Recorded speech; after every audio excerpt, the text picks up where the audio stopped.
Salut mes frelons. Après une très longue absence, nous voici enfin rendus au 4e numéro de Apprendre le japonais avec. Et comme vous avez pu le voir dans le titre, ou bien par rapport à ma dégaine, le numéro d'aujourd'hui est dédié à The Walking Dead. Je commençais vraiment à perdre espoir après 2 balayettes consécutives au sondage, parce que pour ceux qui viendraient de débarquer, à chaque fin de vidéo je voulais choisir entre 2 séries pour le prochain numéro, et The Walking Dead avait été évincé 2 fois d'affilée.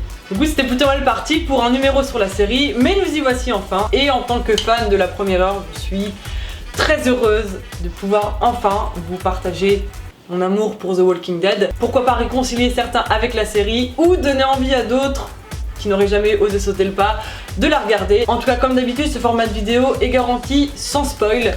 Et sans plus attendre, je vous propose de passer au synopsis.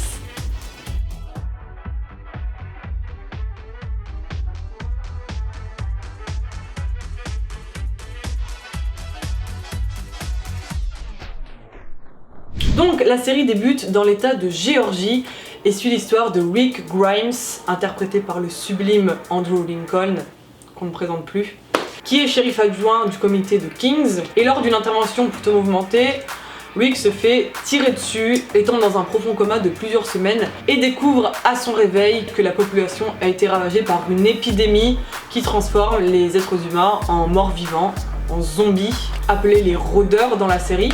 Alors évidemment il va tout de suite partir à la recherche de sa famille, recherche qui va le mener jusqu'à la ville d'Atlanta où il va devenir très vite le leader d'un groupe de rescapés de cette épidémie. Et donc voilà, au fil des saisons on va suivre tout leur parcours de survie dans ce monde post-apocalyptique où ils vont évidemment devoir faire face à ces fameux rôdeurs, mais aussi vont être confrontés à d'autres groupes de survivants qui sont pour certains beaucoup plus dangereux que les rôdeurs en eux-mêmes. Voilà pour le synopsis, on va maintenant passer au vocabulaire.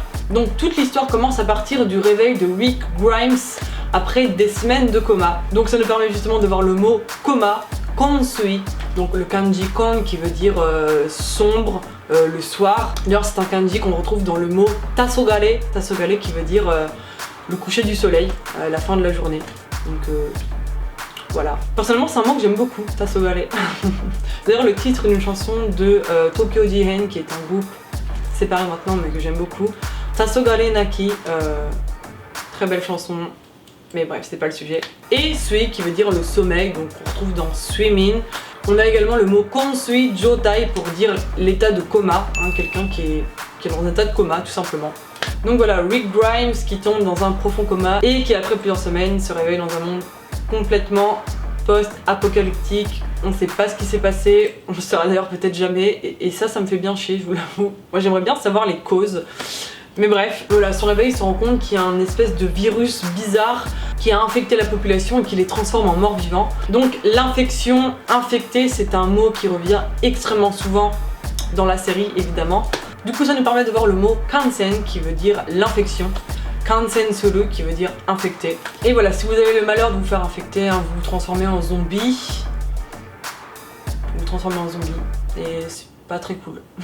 Et le mode d'infection de zombie à humain, c'est par la morsure. Donc si vous êtes mordre par un zombie, vous êtes automatiquement infecté. Donc kamo qui veut dire mordre et kamareru qui veut dire être mordu.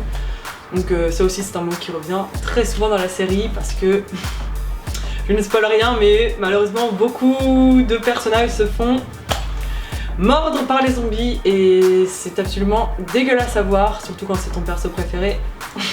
Ça fait excessivement mal au cœur. Mais voilà, au fil de la série, ils vont se rendre compte que c'est pas toujours peine perdue. Il y a quand même des moyens d'éviter l'infection. Donc en sectionnant le membre qui a été contaminé, donc voilà, un bras, une jambe. Quand c'est au visage, bon c'est plus compliqué. Mais voilà, il y a certains personnages, encore une fois je ne vous dis pas qui se sont vus couper des bras ou des jambes. Donc Setsudan Sele, qui veut dire couper, sectionner.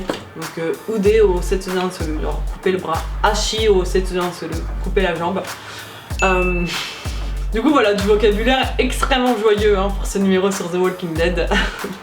En même temps avec une série pareille, il fallait pas vous attendre à un vocabulaire ultra cute, bisounours, hein, moelleux. Mais voilà, Setsudan Sele qui veut dire sectionner. Encore une fois, j'espère que c'est un mot que vous n'utiliserez jamais pour vous-même ou pour un proche. Voilà, si un jour vous avez une visite à l'hôpital et que le médecin vous dit Setsudan Sele shikanai, on n'a pas d'autre choix que de couper. Franchement, je souhaite à aucun d'entre vous que ça arrive. Sauf aux racistes. Et aux homophobes. Et à tous les gens qui font de la discrimination. Parce que c'est pas gentil. Donc voilà, vous l'aurez compris, hein, avec tout ce beau vocabulaire, le monde de The Walking Dead est un monde très rude, où c'est vraiment la loi de la jungle, hein, la loi du plus fort. Donc Jakuniko Kyoshoku, littéralement les faibles sont de la viande et les forts la mangent. Voilà, si je vous traduis littéralement l'expression. Donc c'est un monde où les hommes sont des survivants, où il faut qu'ils survivent face à tous ces zombies et même parfois il faut qu'ils survivent face à d'autres groupes d'individus humains qui sont pour certains beaucoup plus menaçants que les zombies en eux-mêmes, comme je disais dans le synopsis. On se demande qui. En vrai il y en a plusieurs mais je vais pas vous spoiler. Donc voilà, Ikinokoru qui veut dire survivre, Ikiru qui veut dire vivre et Nokoru qui veut dire rester, donc Ikinokoru, survivre, Seizansha pour le survivant et Seizansha, les deux sont corrects. Les deux s'utilisent pareil mais dans la série c'est Seizansha qui est utilisé dans les sous-titres, du coup voilà. Et donc voilà déjà que c'est un monde pas facile à vivre, hein, n'est-ce pas? Au fil des saisons, le groupe de Rick Grimes va être confronté, comme je disais tout à l'heure, à d'autres groupes d'individus plus ou moins bienveillants et petit à petit va s'installer un climat de guerre entre différents groupes de survivants justement. Et donc ce qui nous permet de voir le mot guerre, senso, la guerre. Et ce climat de guerre va être principalement amené par le groupe des sauveurs, hein, c'est comme ça que s'appelle ce groupe de survivants. Donc Kyuseishu en japonais qui veut dire les sauveurs. Donc c'est un groupe emblématique de la série, hein, on commence à les voir fin saison 6, début saison 7. Donc voilà, zéro spoil, hein, mais juste que c'est un groupe emblématique de la série, hein, avec le leader Negan qui est mon personnage préféré de la série. Acteur incroyable aussi, genre ce charisme. Est-ce qu'on en parle? You can breathe, you can blink, you can cry. Hell, you're all gonna be doing that.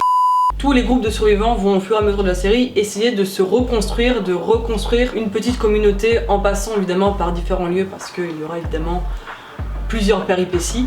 Et l'espèce de QG des sauveurs s'appelle le sanctuaire, Seiki en japonais. Donc Sei, hein, qui veut dire le mot saint, sacré, et Iki qui veut dire la région, la zone en fait.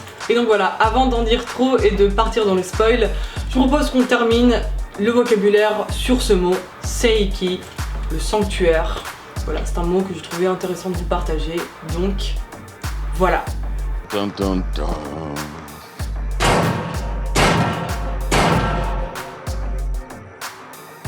Little pig, let me in. Voilà mes frelons, j'espère que ce numéro dédié à The Walking Dead vous aura plu. The Walking Dead qui est une des meilleures séries que cette terre ait portée, à part la saison 8. Je veux bien entendre que la saison 8 a été nulle. Moi-même j'ai été déçue, je l'avoue. Mais la 9 s'est tellement bien rattrapée. Et j'ai tellement hâte que la saison 10 sorte. Donc voilà, j'espère que les gens qui n'ont jamais passé le pas de regarder la série ont eu envie de la commencer grâce à ma vidéo, ça me ferait très plaisir. Parce que voilà, pour moi ce format me sert avant tout à vous partager et à pouvoir parler de mes séries préférées. Parce que voilà, le dernier numéro sur The End of the Fucking World, qui est, je le rappelle encore une fois, ma série préférée de tous les temps. Oui, j'adore The Walking Dead, oui, j'adore Stranger Things, mais cette série c'est vraiment le top dans mon cœur. Mais bref, du coup j'ai reçu beaucoup de commentaires et de messages sur Instagram me disant qu'ils avaient commencé la série après ma vidéo et que ça leur avait beaucoup plu. Et ça, vous imaginez pas comme ça me fait plaisir. Du coup voilà, j'espère que cette vidéo vous aura plu. Merci d'être resté jusqu'au bout. Comme d'habitude, je vais vous laisser voter pour la série que vous voudriez dans le prochain numéro. Donc je vais remettre en liste la série Snowfall que j'avais mis contre The Walking Dead dans le dernier numéro. Contre cette fois-ci une série française, la série 10%, qui est ma série française préférée, qui est vraiment une excellente série et j'ai très hâte de faire un numéro dessus. Mais voilà, je ne veux pas influencer le public. Votez pour la série qui vous intéresserait le plus. Je vous mets le petit i juste ici. Du coup mes frelons, je vais vous laisser là-dessus et je vous dis à très vite pour une prochaine vidéo. D'ici là, portez-vous bien, la bonne bise.